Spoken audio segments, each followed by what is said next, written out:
प्यारे बच्चों, नमस्ते। आशा है कि आप सभी बच्चे ईश्वर की असीम कृपा से कुशल होंगे। बेटा, 5वीं 6ठी क्लास के सभी बच्चों को हिंदी की ऑनलाइन कक्षा में हार्दिक स्वागत है। बेटा, आज 5वां पाठ सीखो नामक कविता पढ़ा रहा हूँ।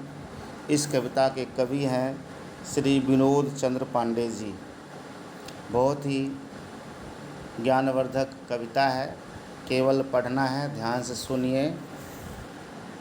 सदा परिश्रम करना सीखो, मातृभूमि हित मरना सीखो। मतलब है कि हमेशा आप मेहनत करना सीखो, भाग्य के भरोसे नहीं बैठना है, अपने मेहनत करना है, परिश्रम करना है। और मातृभूमि जो अपनी भारत माता की भूमि है, उसकी भलाई के लिए सोचना है, उसके हित के लिए मरना है। कभी न दुख में डरना सीखो, कष्ट सभी का हरना सीखो।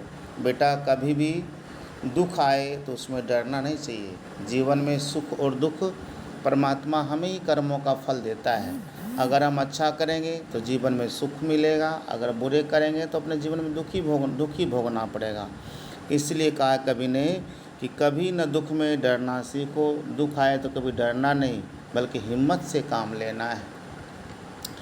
कष्ट सभी का हरना सीखो। आप दूसरे के कष्ट, दुख, दर्द को भी हरना सीखना चाहिए इंसान को। कहते हैं इंसान वही है जो दूसरे के लिए काम आता है, जो दूसरे के लिए दुख दर्द में काम आता है। ये कवि का भाव यही है।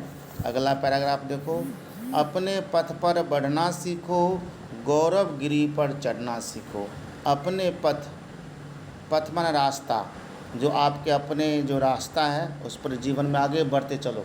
जैसे आप पढ़ाई कर रहे हो तो जीवन में इतना अच्छा पढ़ो, इतना अच्छा मेहनत करो कि आप एक अच्छे ऊंचे शिखर पर पहुंच सकते हो। कोई बिजनेसमैन है तो अपने बिजनेस में ही आगे बढ़ना सीखो। जो भी रास्ते, अगर अच्छे रास्ते अपना रखें, उस पर जीवन में आगे बढ़ते रहना चाहिए। गौरव गिरी पर चढ़ना सीखो। गौरव मान सम्मान, गिरी माने पर्वत। अपने जो मान सम्मान का जो श्रेष्ठ रास्ता है, उस ऊंचाई पर चढ़ने की कोशिश करो, अच्छे रास्ते पर चलो। अच्छी पुस्तक पढ़ना सीखो, चरित्र समुज्ज्वल गढ़ना सीखो। जो पुस्तक भी आपको अच्छी अच्छी पढ़नी चाहिए। ये नहीं कि गलत पुस्तकें पढ़ो, बेकार की पुस्तकें पढ़ो जिसमें कोई ज्ञान ही नहीं है। तो पुस्तक हमें वो पढ़ना चाहिए, रामायण, गीता, महाभारत, जो भी पाठ्यक्रम की किताबें हैं, वो किताब हमें पढ़नी चाहिए जिससे हमें ज्ञान की प्राप्ति होती है। और चरित्र समुज्ज्वल गढ़ना सीखो। चरित्र, अपना चरित्र भी अच्छा बनाना चाहिए। चरित्र का मतलब है कि इंसान किसी को हमें बुरा नहीं देखना है, बुरा नहीं शब्द को सुनना है, हाथ से बुरे काम नहीं करना है, अच्छी सोच रखना चाहिए। किसी के प्रति हमने अपनी सोच को अच्छा रखना चाहिए। चरित्र मतलब होता है जो हमारा जीवन है वो हमें अच्छा होना चाहिए। ऐसा काम करेंगे कि समाज के लोग हमें अच्छे निगाह से देखें। इसलिए अपने गलत काम कभी नहीं करेंगे। ये दूसरे पैराग्राफ का भाव है। तीसरी पैराग्राफ बेटे, मीठी बातें कहना सीखो, हंस कर सुख दुख सहना सीखो। मीठी बातें, कभी भी किसी बात को बेटे तो मीठी बातें, तो ऐसी वाणी बोलिए मन का आपा खोई, औरन को शीतल करे आपो शीतल हो। हमें मीठी वाणी बोलना चाहिए। माता पिता, दादा दादी, बुजुर्गों के पास बैठ करके हमें अच्छी बातें सीखनी चाहिए और मीठी बातें उनके बुजुर्गों को कहना, गुरु का कहना, माता पिता के कहना मानना चाहिए।